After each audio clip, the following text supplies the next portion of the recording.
Hello everyone! Welcome po sa ating Math-Isip YouTube channel where you can find free Tagalog mathematics tutorial.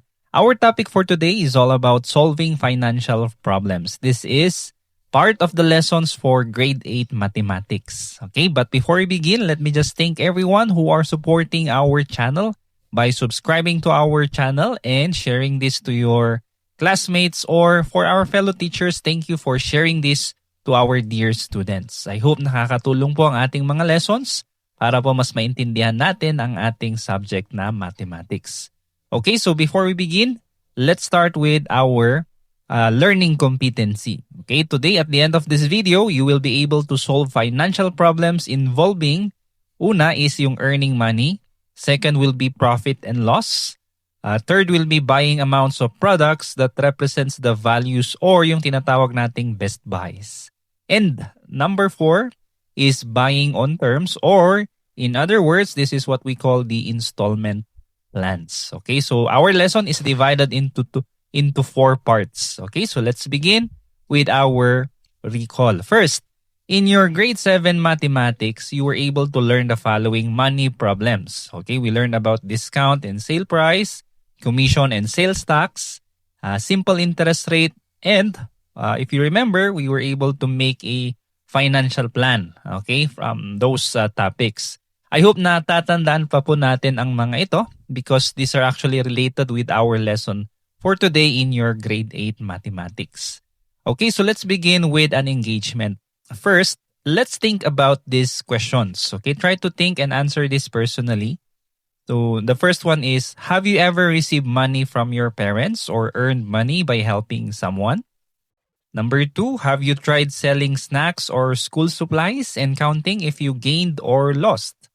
And number 3, when you go to store, how do you know which product gives you the best value? Okay, ano yung kung saan tayo makakamura? All right. And then lastly, do you know what it means to buy something by installment? Or sa Tagalog, ito na po yung tinatawag nating hulugan. Alam niyo po ba ang ibig sabihin ng hulugan? So all these questions will be answered later on after we finish our lesson. Okay, let's start with solving financial problems on earning money. Okay, so how do we earn money? First, people earn money in different ways. Okay, pwedeng through wage. Ano ba ang ibig sabihin ng wage? Wage is a payment for labor or work, usually based on hours or days work. Okay, so pag hourly o kaya daily ang trabaho, ang tawag na po natin sa sweldo na yon ay wage. Now, what about salary? Ano bang ibig sabihin ng salary? Anong pinagkaiba sa wage? Salary is a fixed regular payment, typically monthly or yearly. Okay, so lalo na sa mga may regular job, okay, ang tinatanggap po ay salary. So monthly salary or yearly salary. Yun po yung term natin, no? Pag arawan naman po, we just call it wage. Pwedeng sa isang araw, iba ang amount ng sweldo niya sa kinabukasan. So pwedeng ganun po. Or pwede rin na pare-parehas pero ang bayaran ay daily o kaya ay hourly. What else? We have earnings or income. So earnings or income is the total money received from work, pwedeng from business or other sources. And then lastly, we have what we call commission. Okay, pag sinabi nating commission, this is now the payment based on a percentage of sales made. Okay, if you remember, this was our topic in your grade 7 before. Okay, so let's have the common formulas on earning money. Okay, yung una is yung wage. How do we get the wage? You just need to multiply the rate times the time. Okay, when you say rate, ito po yung rate per hour or per day. In other words, this is the amount of money paid per hour or per day. Okay? Imumultiply lang natin sa number of hours or yung days na nagtrabaho. No? So, that's how you get the amount or yung wage natin. Next is commission. Okay? Remember, commission is the amount of money you get when you sell something tapos meron kang makukuhang commission or part nung napagbentahan. Okay, so this is what we call commission. Commission is equal to rate times the sales. So ano tong rate na ito? Yun yung commission rate. So remember, we learned this in your grade 7. This can be 10%, 5%, okay, or 20%. And then you multiply it by the total sales. All right. Next, we have total earnings. Ano po ang total earnings? All you have to do is to add the commission plus yung wage or yung salary. Remember, wage is, it can be daily or hourly, and then yung salary naman pwedeng monthly. You just add the commission and then you will now get the total earnings.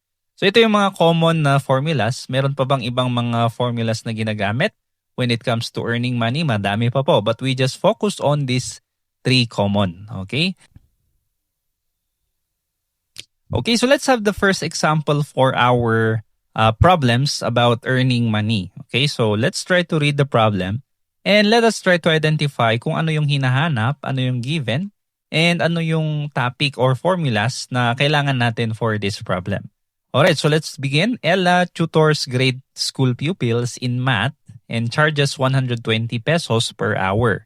If she tutored for 2 hours on Monday, 3 hours on Wednesday, and 1.5 hours on Friday, how much did she earn in total? Okay, so ano po ang topic natin dito? So since this is tutorial, this is mostly per hour. Okay, so pag per hour po siya, ang tinutukoy po natin dito, it's not a salary but it's more on wage. Okay, so that's why in our solution, we know that wage is equal to the rate times time, which is yung total hours. So kailangan muna nating isolve yung total number of hours.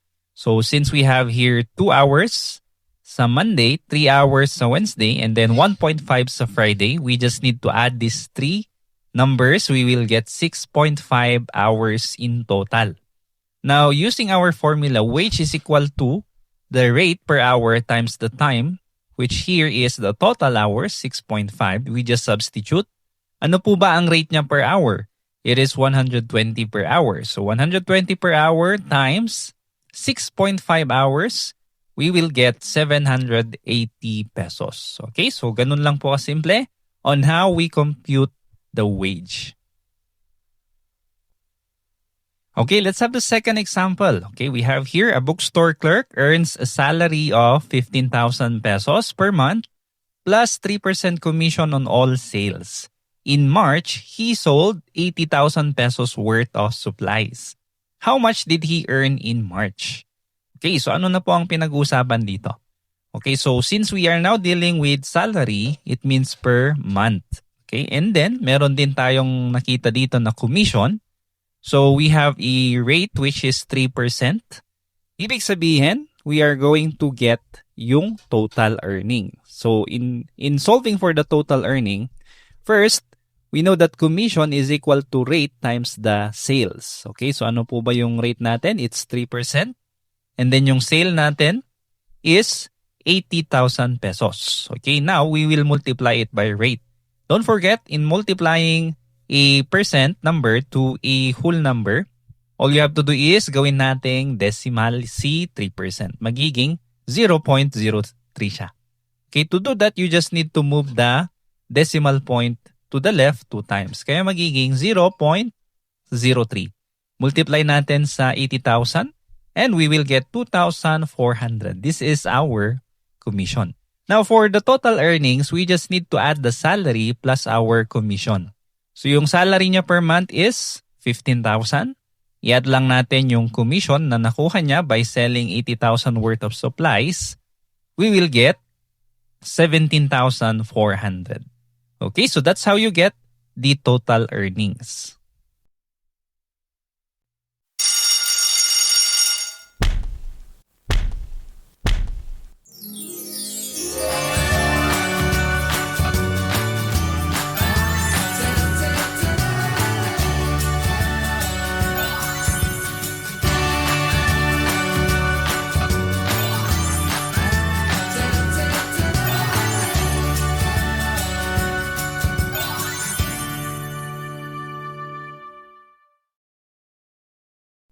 Okay, now let's proceed to the second subcategory of our topic, solving financial problems on profit and loss naman po tayo. So we have here when you buy and sell goods or services, you may either, dalawa lang po yan eh, you may either profit or loss. Okay? So, ano pong ibig sabihin ng mga ito? So, profit or in other words, gain is the amount earned when, ano po kaya itong SP at saka CP na ito? Okay, so SP stands for selling price, the price at which the item is sold. And then CP stands for the cost price, the price at which an item is bought. Or sa Tagalog, ito po yung tinatawag nilang puhunan. Ito yung ginamit natin para bilhin yung ating ibibentang product. Okay? Or yung mga kailangang materials para mabuo yung ibibenta mong product. And then itong selling price naman, ito yung pinagbentahan mo. Okay? So kapag SP or the selling price is greater than the CP or the cost price, ang tawag na po natin dyan ay profit. Okay? So again, if the selling price, kung mas malaki or greater yung pinagbentahan mo kaysa dun sa pinagpuhunan mo, ibig sabihin you profit or you gain. Okay? How about loss? Okay, the amount lost when cost price is greater than the selling price. Kapag yung ginamit mong pera, pangpuhunan dun sa product or dun sa ibebenta mo, ay mas malaki kaysa dun sa pinagbentahan mo, ibig sabihin, you lost. Okay? So, nalugi ka doon. Okay? In other words. Ano pa po? We have what we call the profit and loss percentage. How much profit or loss is made compared to the cost, expressed as a percent. So, ito na po yung common formulas natin on profit and loss. Okay, so when you profit or you gain, it is equal to selling price minus the cost price. Okay, that's how you get the profit. I repeat, selling price minus cost price. Kung magkano yung pinagbentahan nyo, minus yung puhunan, ibig sabihin, yun na yung profit mo. Next one, we have the profit percentage. Okay, profit percentage is equal to profit divided by the cost price times 100%. Okay, dito mo malalaman kung gaano ka kumita or kung gaano kalaki yung iyong kita or gaano kaliit. Okay, that is the use of profit percentage. And remember, dito sa formula natin, it's always, first, ang kailangan mong gawin is i-divide mo muna siya. Okay, before ka mag-multiply. Okay, hindi ka muna mag-multiply kasi meron tong parentheses. Alright? Next is loss. Paano po makompute ang loss? Loss is equal to cost price minus yung selling price. Okay, remember, meron tayong loss kapag mas mataas yung puhunan or yung ginamit mong pera to produce the product, tapos mas maliit yung selling price or yung pinagbentahan. Okay? So ano po ang formula? Again, cost price minus selling price. Now, what about loss percentage? Loss percentage is equal to loss divided by cost price times 100%. Dito mo makikita kung gaano ka nalugi. Okay? Kung dito kumita, dito naman nalugi. So, let's try some examples. Okay, let's have example number 1. Okay, the first example, let me read. A vendor buys mangoes for 1,500 and sells them for 1,950. Find the profit and profit percent. Okay, so ito, malamang this is per box. Kaya ganun po yung price niya, no? So, let's see. So, bumili siya ng mango, 1 box maybe. This is 1,500 and then binenta niya ng 1,950. Ang tinatanong dito is yung profit at saka yung profit percent. Okay, so dalawa. So in our solution, we just need to remember the formula. Profit is equal to selling price minus the cost price. Okay, so since ang selling price natin is 1,950, ang cost price naman na puhunan niya is 1,500. So magkano ang kanyang profit? 450 pesos. Yun po yung kinita niya. Now, paano po natin malalaman kung gaano kalaki yung kinita niya? We have here profit percentage. So, it's equal to profit divided by cost price. And then, yung sagot natin dyan, imumultiply natin sa 100%. So, profit divided by cost price is 450. Yung kinita niya, divide natin doon sa cost price, which is 1,500. And then, multiply natin sa 100. So, we will get 30%. So, ang patong niya is 30%. Kaya, yung 30% na yon, that is 450 pesos. Okay, example number 2. A store bought 40 notebooks at 25 pesos each. Due to damage, they sold each notebook for only 20 pesos. Find the loss and loss percent. Okay, so ano pong hinahanap? It's the loss and the loss percent.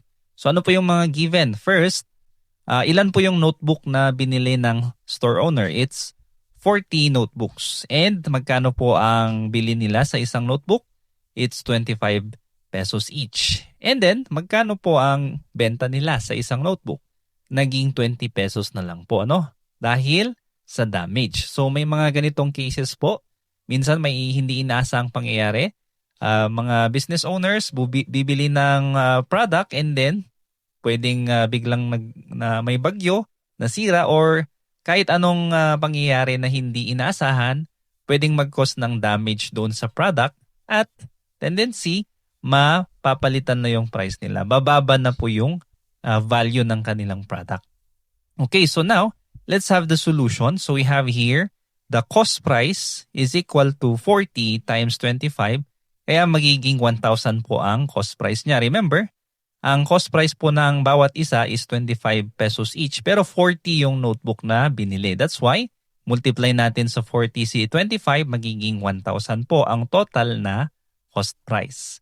Next one, we have the selling price. Since binenta ang bawat isa ng 20 times 40 pieces. Kaya 800 pesos po yung total na selling price.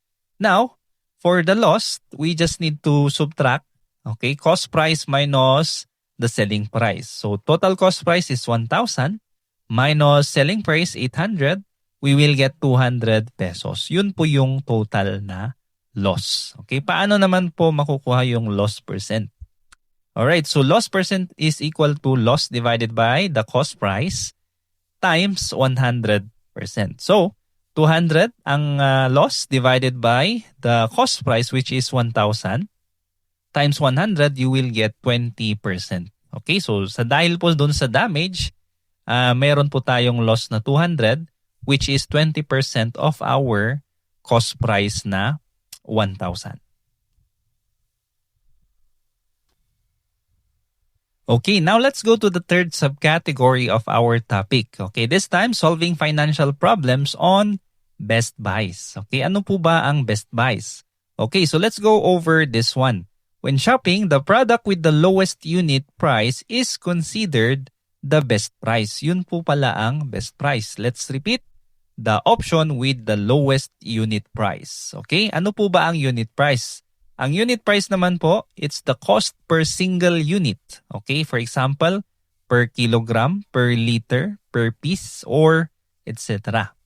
Okay, and to know which product is the best buy, we need to compare their unit price. Kailangan muna nating alamin ang unit price ng isang product para malaman natin kung ito ba talaga ang best buy or hindi. Okay, but take note, however, sabi dito, the cheapest price tag does not always mean the best value. Okay, lagi pong tandaan, hindi ibig sabihin na yung pinakamura, yun na ang may best value. Okay? Because best buy is different from the best value. Okay? So ang pag-uusapan po natin ngayon is best buy. When it comes to the price, yun po yung pinakamura. But tandaan, hindi lahat ng mura ay maganda. So minsan, kailangan din nating tignan kung ano ba talaga yung best value niya. Kahit na hindi siya mura, pero kung mas mataas naman yung value ng isang product, pwedeng yun yung best na option. Okay? So let's start with the common formulas on best buys. Okay, ano yung mga common formulas natin? Let's have the unit price. How do we compute for the unit price? Unit price is equal to total price divided by the quantity or yung number of the product. Okay? And quantity is the number of items, liters or kilograms or units in a package, and the total price is the amount paid for the whole package or quantity. Okay? So ito lang po ang kailangan muna nating formula when we are talking about best buys. Okay, so let's have this example. Okay, a pack of 12 pencils cost 120 pesos, while a pack of 24 pencils cost 210 pesos. Which is the best buy? Okay, tignan natin. Ano bang mas mura? Okay, so let's have our solution. Una, we will solve for the unit price for each case. So we have unit price is equal to total price divided by quantity. So yung unang case natin is yung 12 pencils. Okay, ito yung first na package, 12 pencils. Magkano siya? It's 120 pesos. I-divide lang natin sa number of quantity or unit, which is 12 pencils. So 120 divided by 12, we will get 10 pesos per pencil. Okay, ganun po ang cost ng isang pencil doon sa first na package natin. Next pack is 24 pencils. So let's compute for the unit price in this case. So 24, magkano siya? It's 210 pesos. I-divide lang natin sa number of pencils, which is 24.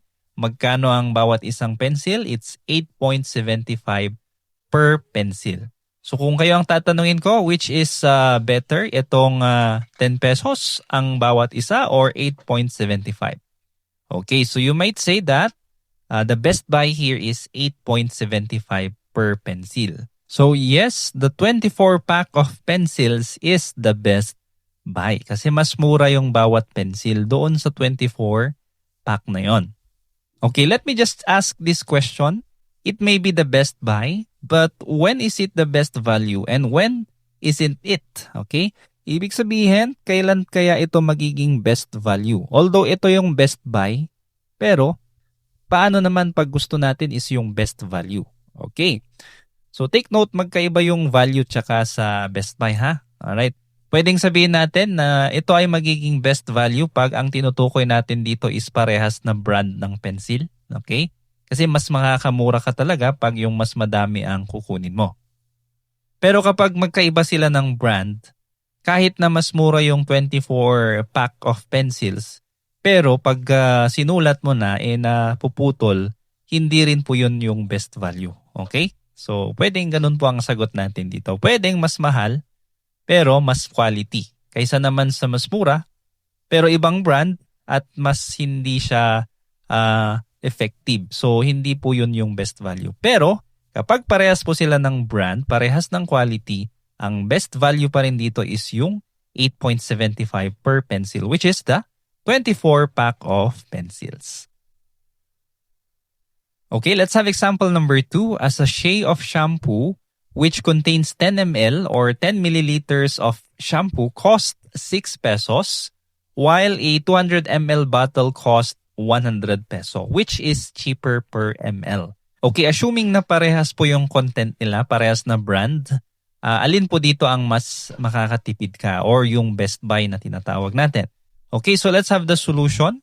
Let's compute for the unit price for each shampoo. So una, unit price ng sachet, which is 6 divided by 10. So total price is 6 pesos. I-divide lang natin sa quantity, which is 10 ml. Okay, therefore our answer is 0.60 pesos per ml. Now magkano po kaya yung sa bottle naman? So unit price per bottle, you just divide the amount, which is 100 pesos divided by 200 ml yung laman ng isang bottle. Therefore, you will get 0.50 per ml. So, alin po dito ang mas mura? Okay, so mas mura po yung 200 ml bottle. Okay, yun po yung best buy. Since etong per sachet, 0.60 per ml siya, mas mahal siya kaysa kay bottle. Okay, now let's proceed to the last part of our lesson, which is the fourth subcategory on solving financial problems, which is on buying on terms. Ano po bang ibig sabihin ng buying on terms? Okay, as you can see in this picture, meron po tayong makikita dyan na pay later. Okay, buy now, pay later. And meron din tayong nakikitang credit card. Ito po yung mga ginagamit natin dito po when we are buying on terms. Okay, so let's have this scenario. Sometimes people cannot pay the full price of an item in cash. No? Halimbawa, laptop. Pero wala kang full amount para mabayaran yung laptop. Okay? Dito na po papasok yung tinatawag nating installment plan or yung sa Tagalog, hulugan. So what is installment plan? The buyer pays a down payment plus equal monthly payments for a certain number of months. Okay? So magbabayad ka lang ng down payment, a certain amount, and then every month maghuhulog ka ng payment para makumpleto yung pangbayad mo dito sa laptop. Okay? And of course, you need to wait for a longer time para mabayadan mo siya ng full. Okay? Pero, makukuha mo na yung gadget, makukuha mo na yung laptop upon paying your down payment. Okay? Usually, gumagamit ng credit card pero hindi naman kailangan. Pwede rin through cash ang pang-down natin. Okay? Or pambayad ng monthly payment. Alright, so often, the total cost of paying in installments is higher than the cash price because of interest. Yun naman po ang disadvantage nito. So hulugan nga yung payment natin pero meron naman na po tayong interest. Ibig sabihin, mas malaki na yung babayaran mo at the end of the duration or the term. Okay? Pwedeng 6% higher, 10% higher, 15% higher, or more. Okay? So yun naman po ang catch or disadvantage pag installment plan. Makukuha mo kaagad yung product kahit na hindi mo pa siya nabayaran ng buo, pero mas malaki naman ang babayaran mo at the end of the term. Okay, to make it clear, we have here the different terms when we are dealing with installment plans. Okay, take note, down payment is the initial amount paid at the start. Okay? Next one, monthly installment. Ito naman yung binabayad, the amount paid every month. Okay, per month naman po ang pagbayad dito. Next, installment price or yung total cost. It's the total amount paid when buying on installment. And the last term is the interest. Okay, the extra money paid compared to the cash price. Okay, ito po yung sinasabi ko na disadvantage when we opt to use installment plans. Okay, what are the formulas na kailangan natin? Okay, first formula is the total installment price. Okay, total installment price or IP is equal to down payment plus monthly installment times the number of months. Okay, take note, meron pong parenthesis dyan. Ibig sabihin, imumultiply muna natin si monthly installment times the number of months, saka natin i-add kay down payment. Okay, another one is the interest or yung additional cost. Paano po yan? We just need to subtract yung cash price from the installment price. Again, interest is equal to installment price minus the cash price. Okay, next, interest rate per term. Interest rate is equal to interest divided by cash price. And then pag nasagot natin ito, i-multiply lang natin sa 100%. Okay? That's how we get the interest rate. Okay, so let's have some examples. Okay, let's have number one. We have here a smartphone has a cash price of 15,000 pesos. On installment, the buyer buys 5,000 pesos down payment and 2,000 pesos monthly for 6 months. So ulitin natin, yung smartphone kapag binayaran mo ng cash at hindi installment, ang price niya ay 15,000.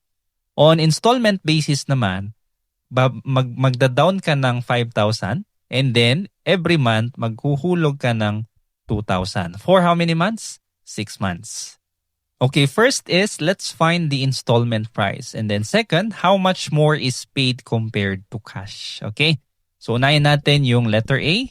To get the installment price, we just need to add yung down payment plus yung ating monthly installment times the number of months. Okay? So let's substitute. Down payment is 5,000. Ang monthly installment is 2,000 pesos. Tapos yung number of months is 6 months. Okay? So let's multiply muna 2,000 times 6. You will get 12,000 pesos. And i-add natin kay 5,000, we will get 17,000 pesos. So that is our installment price, 17,000. Now, how much more is paid compared to cash? Okay? So, since ang installment price ay 17,000, i-subtract lang natin yung cash price para makuha natin yung interest. Okay? Magkano ba ang interest niya? So, we have here 17,000 minus 15,000 yung original pag cash price basis. Ang difference po ay 2,000 pesos. Okay, so we have here extra payment na 2,000 pesos as compared doon sa original price or yung cash price basis na 15,000 pesos. Okay, let's have the last example. Number 2, we have here a laptop costs 25,000 pesos cash or 6,000 pesos down payment plus 4,000 per month for 6 months.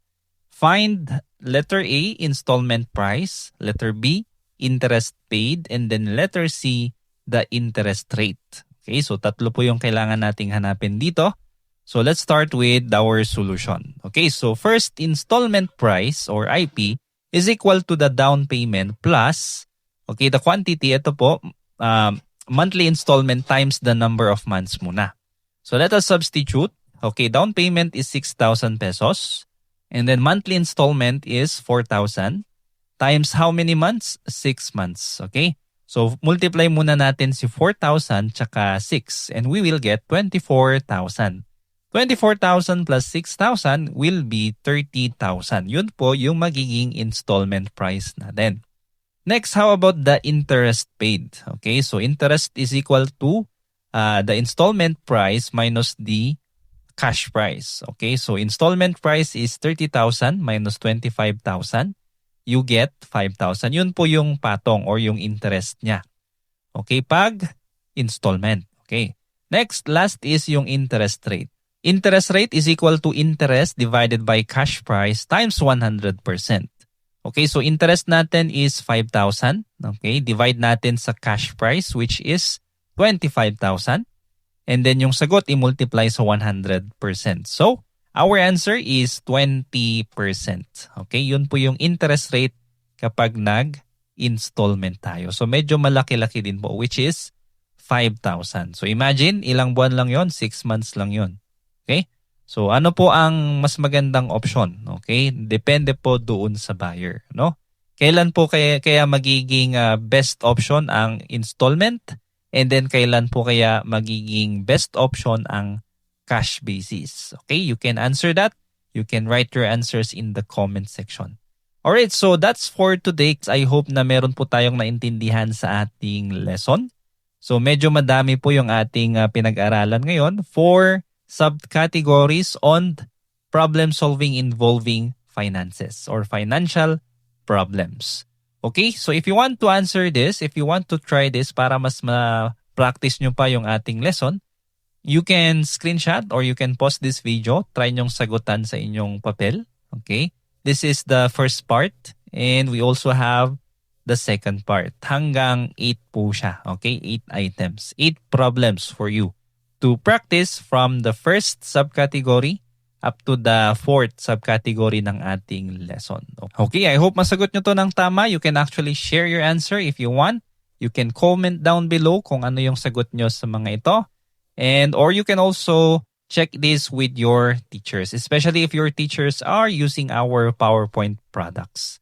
Okay, so with that, thank you very much for listening. And I hope to see you again on our next videos. But for now, bye-bye muna. God bless po sa inyong pag-aaral.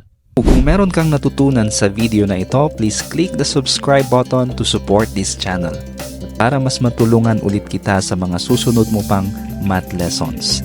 Lagi mong tatandaan, ang math ay para sa lahat. At ako si Teacher Van, nagsasabing dito sa Math Isip, lamang ang nag-iisip. God bless and see you on the next video. Bye-bye.